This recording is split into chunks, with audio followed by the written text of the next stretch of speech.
Hello guys, welcome back. അപ്പോൾ നാളെ കേരള ബ്ലാസ്റ്റേഴ്സിനെ സംബന്ധിച്ചിടത്തോളം ഏറ്റവും ഇമ്പോർട്ടൻ്റ് ആയിട്ടുള്ള ഒരു മത്സരമാണ് നാളെ ഡുറൻഡ് കപ്പിൽ നടക്കാൻ പോകുന്നത്. അപ്പോൾ നാളത്തെ മത്സരം ക്വാർട്ടർ ഫൈനലാണ്. ഡുറൻഡ് കപ്പിൽ എഗെയിൻസ്റ്റ് ബാംഗ്ലൂർ എഫ് സി ആണ് എതിരാളികളായിട്ട് വരുന്നത്. അപ്പോൾ ബാംഗ്ലൂർ എഫ് സി നമ്മുടെ റൈവൽ ക്ലബ്ബ് കൂടിയാണ്. അപ്പോൾ മത്സരത്തിന് ഒന്നുകൂടി അതിൻ്റെ ഒരു പ്രാധാന്യം കൂടും. റൈവൽ ക്ലബ്ബായ ബാംഗ്ലൂർ എഫ് സി ആണ്. അപ്പോൾ അവരും മെയിൻ ടീമാണ്, നമ്മളും മെയിൻ ടീമായിട്ടാണ് വരുന്നത്. അപ്പോൾ ക്വാർട്ടർ ഫൈനലാണ് കേരള ബ്ലാസ്റ്റേഴ്സിൻ്റെ ഒരു റിയൽ ടെസ്റ്റ് എന്ന് വേണമെങ്കിൽ നമുക്ക് പറയാം. എല്ലാവർക്കും അറിയാം, ഗ്രൂപ്പിൽ എന്ന് വെച്ചാൽ പഞ്ചാബാണ് കുറച്ചും കൂടി ഒരു ബെറ്റർ ടീം ഉണ്ടായിരുന്നില്ല. മറ്റു രണ്ട് ടീമുകളിലെയും നമ്മൾ കണക്കിന് അടിച്ചു കൊടുത്തിട്ടുണ്ട്, 8 അങ്ങനെ വലിയ സ്കോറിലാണ് നമ്മൾ ജയിച്ചിട്ടുണ്ടായിരുന്നത്.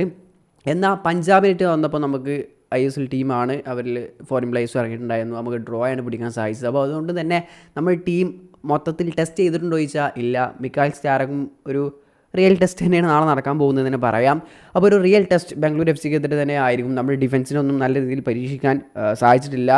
പിന്നെ പഞ്ചാബ് എഫ് സിക്കെതിരെ കളിച്ച കളിയിൽ തന്നെ നമ്മുടെ ഡിഫൻസ് ആടുന്നുണ്ടായിരുന്നു. അവർ അറ്റാക്കൊക്കെ വരുമ്പോൾ അത്ര സ്ട്രോങ് ആയിട്ട് തോന്നിയിട്ടില്ല. അപ്പോൾ അതൊക്കെ ഒരു ഡിഫൻസിൻ്റെ ഒക്കെ ഒരു പവറൊക്കെ അറിയാൻ നാളത്തെ മത്സരം കണ്ടാൽ മനസ്സിലാവും. എന്താണ് നാളത്തെ മത്സരം വളരെ വാശിയൊരു മത്സരം തന്നെ ആയിരിക്കും. ബാംഗ്ലൂർ എഫ് സി കൂടിയാണ് എതിരാളികളായതുകൊണ്ട് തന്നെ. അപ്പോൾ നാളെ വിജയിച്ച് ആ സെമി ഫൈനലിലേക്ക് കടക്കാൻ സാധിക്കുമോ എന്നുള്ളത് കണ്ട് തന്നെ അറിയണം. അപ്പോൾ കിരീടം ലക്ഷ്യം വിട്ട് തന്നെയാണ് കേരള ബ്ലാസ്റ്റേഴ്സ് ഇത്തവണ ഡുറൻഡ് കപ്പിൽ ഇറങ്ങിയിട്ടുള്ളത്. മുമ്പത്തെ വർഷങ്ങളിലൊന്നും അങ്ങനെ ആയിരുന്നില്ല. എന്നാൽ ഇത്തവണ കിരീടം നേടണം എന്നുള്ള രീതിയിൽ തന്നെയാണ്. അപ്പോൾ നാളത്തെ മത്സരത്തിൽ ഇനി നമ്മുടെ പുതിയ ഡിഫൻഡറായ അലക്സാണ്ടർ കൊയ്ഫൊക്കെ ഇറങ്ങുമോ എന്നുള്ളത് കണ്ടറിയാം. അപ്പോൾ കൊയ്ഫിനൊക്കെ രജിസ്റ്റർ ചെയ്തിട്ടുണ്ട് ഡുറൻഡ് കപ്പ് സ്ക്വാഡിൽ. അതുപോലെ തന്നെ പ്രബീർ ദാസിനെ രജിസ്റ്റർ ചെയ്തിട്ടുണ്ട്. അപ്പോൾ ഇങ്ങനെ താരങ്ങളൊക്കെ ഉണ്ട്. അപ്പോൾ നാളത്തെ മത്സരം ഇനി എന്താവും എന്നുള്ളത് കണ്ടറിയാം. നിങ്ങളുടെ അഭിപ്രായം എന്തായാലും കമൻറ്റായിട്ട് രേഖപ്പെടുത്തുക. അപ്പോൾ വീഡിയോ അവസാനിക്കുകയാണ്. നെക്സ്റ്റ് വീഡിയോയിലൂടെ വീണ്ടും കാണാത്തവരിക്കും. ബൈ.